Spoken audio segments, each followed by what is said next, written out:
And somehow Syracuse basketball's postseason hopes remain alive in the post-Jesse Edwards era.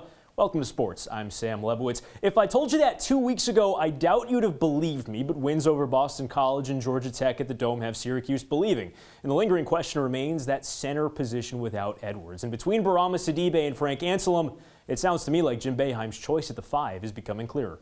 And can you guess who represented SU in preseason honors? Not only was Buddy Boeheim voted to the preseason All-ACC first team, he led the board in votes. And shifting gears to a heartwarming story here in the CNY. Every year, the Christian Brothers Academy and Fayetteville Manlius boys and girls soccer teams celebrate the life of Lauren Papaleo, a 2007 FM grad who passed away due to heart-related illness in 2012. Her father, Joe, coaches the boys' varsity team at CBA.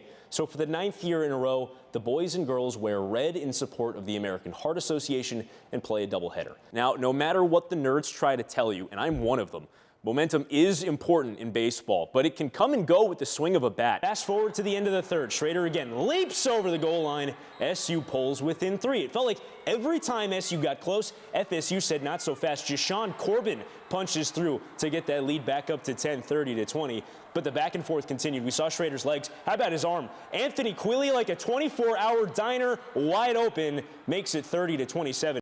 I'm 6'2", which is tall for life, but not really tall for basketball, and that's something that me and Villanova have in common. Langford left this game with a toe injury. BC says it should be minor, shouldn't keep him out for very long. That's why he wasn't in the game in the second half. In terms of the impact that his absence had on this game, I'm not really sure there was much impact. Before halftime, Dino Babers was faced with an impossible decision. Either 3rd and 23 and a chance for his defense to make a key stop, or a chance at a 51-yard field goal for one of the most accurate kickers in college football in Nick Skiba. He chose 3rd and 23, and it burned him. Instead of 3 points for Wake Forest, they scored 7. This week, with a 17-14 loss to the Tigers here at the Dome, marks 4 straight weeks in which Syracuse football has finished within 3 points of their opponent. The final 3 of those games in that stretch were losses, and Dino Babers says losing by a field goal is getting a little old. A 76-56 win over Boston College, in which Sidibe played 18 minutes. Now, with Jesse Edwards down for the rest of the season, Syracuse thought it was going to be Frank Anselm to step into his spot, but Frank took a step back today, while Sidibe took a step forward. We are back in the 3rd inning, top 3. Saltcats coming to bat, and that run did count, folks, as Metzner crossed home plate before Bean was tagged out at second. It's a strong throw by Matt Rinaldi from the right field corner. Credit him with the outfield assist, but also credit Bean with the RBI. Saltcats assistant coach and pitching coach Kyle Noggle immediately came out of the dugout and said no, he did not cross home before Bean was tagged out, but the home plate umpire Ron Starzyk emphatically said that he did.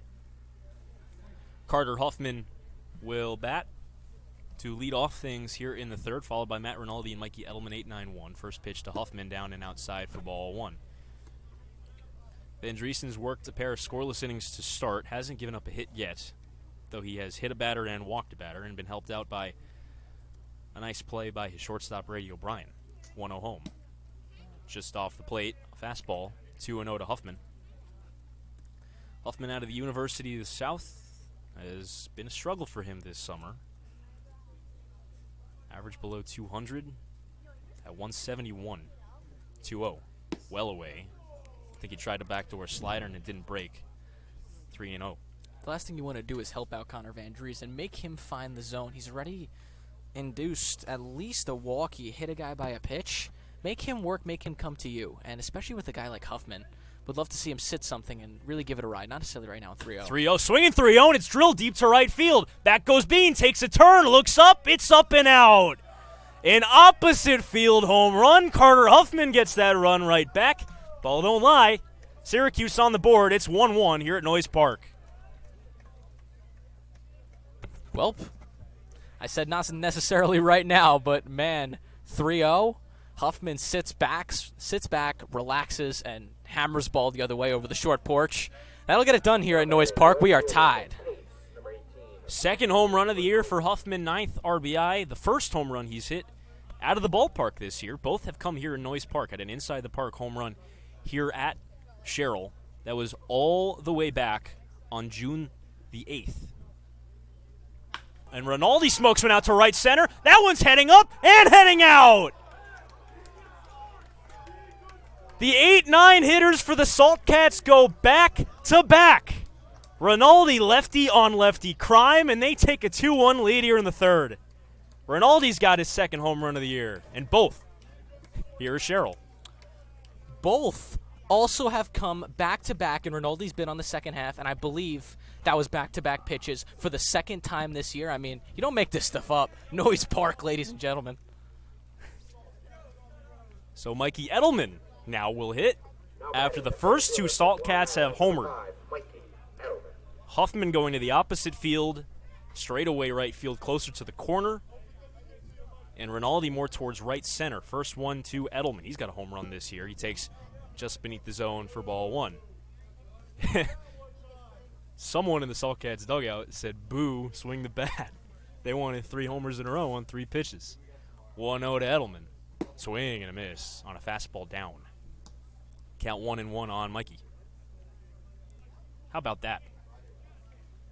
I can't get over that. That's 2 times this season that the Saltcats have gone back-to-back on back-to-back pitches, and Rinaldi's been on the back half of both of those.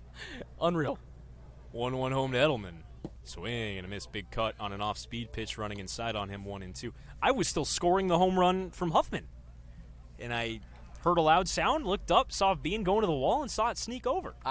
The exact same thing with me. I looked up and I heard the crack of the bat, and I knew it off the bat, gone. Saltcats wasting no time against Van Driesen here in the second. It's a 1-2 count on Edelman. Swing and a miss. I think a changeup down for strike 3. Second strikeout for Van Driesen. Both have been Mikey Edelman. Kent Wilson now will hit. Wilson popped out to the shortstop his first time. As the ball went out of play when it was getting thrown around the infield, and Van Driesen will have to get a new baseball from Ron Starziak, the home plate umpire.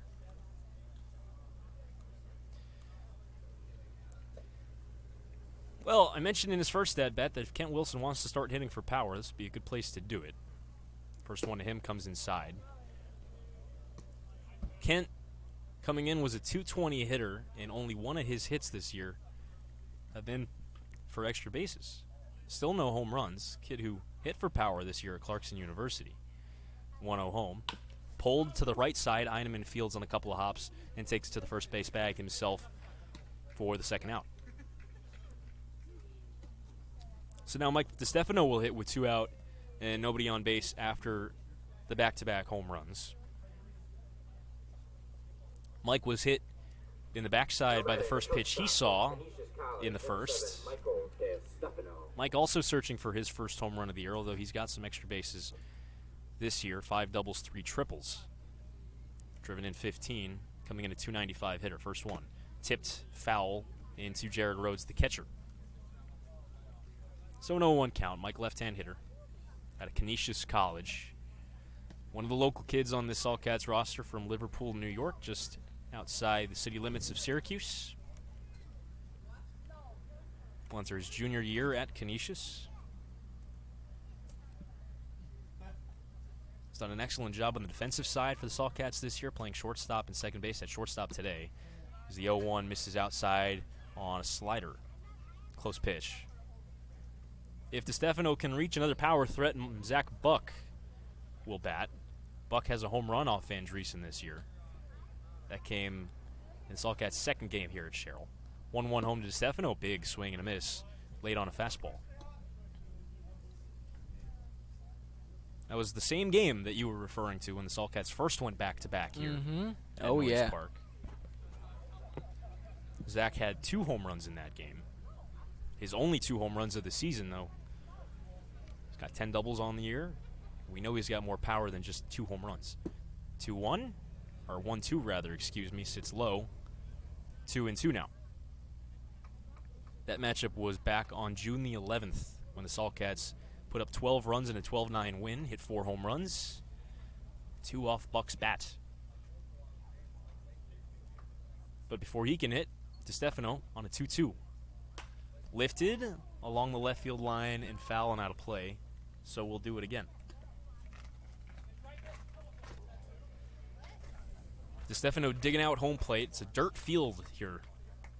The only dirt field that the Saltcats play at this year. Everything else is either all turf or half turf.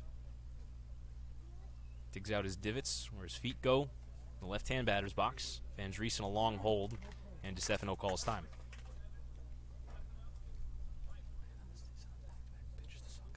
It's a 2-2 count as we reset Van Driesen into his windup on its way. Tipped foul at home plate. It's a good at-bat by DeStefano. This is a real tough matchup. He got hit his last time up, but he's fouled a couple pitches off right now, and he's put himself in a good spot to get a good swing here, 2-2. So he'll see his 7th pitch. Left on left. Mike was hit in his first at-bat, so making up for it here by seeing more pitches. 2-2. Smoked on a backhand play. Nice dig out by Caraher. He spins around and fires to first in time.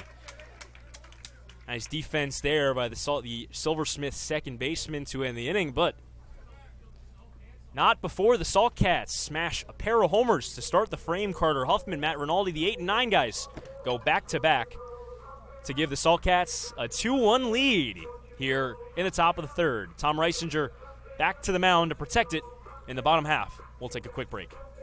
And then there's the whole Tyler McGill of the situation. Right. Who is in this starting rotation now with Jacob deGrom hurt. And if you're closing your eyes and just watching the velo numbers in the first few innings of opening day, then you might not have even realized that Jacob deGrom was hurt, because Tyler McGill, who this is not out of nowhere size-wise, he is 6'7". He is a large man. He unlocked something, because in spring training, you can never quite be sure if the velocity readings are all that accurate. They're spring training ballparks, they're minor league ballparks. Maybe those radar guns are a little hot sometimes. So when he was throwing 97 in spring training, no one was really thinking much of it. They were just like, oh, this could be something if that's an accurate reading. And then he's throwing 97 to 99 on opening day. With movement, with real movement. And all of a sudden, it's like, this is something. Yeah. Because if Tyler McGill unlocked, not only that, his slider looked great on opening day. And the changeup looked decent too. And he's working this new cutter thing in a little bit too, which is a work in progress.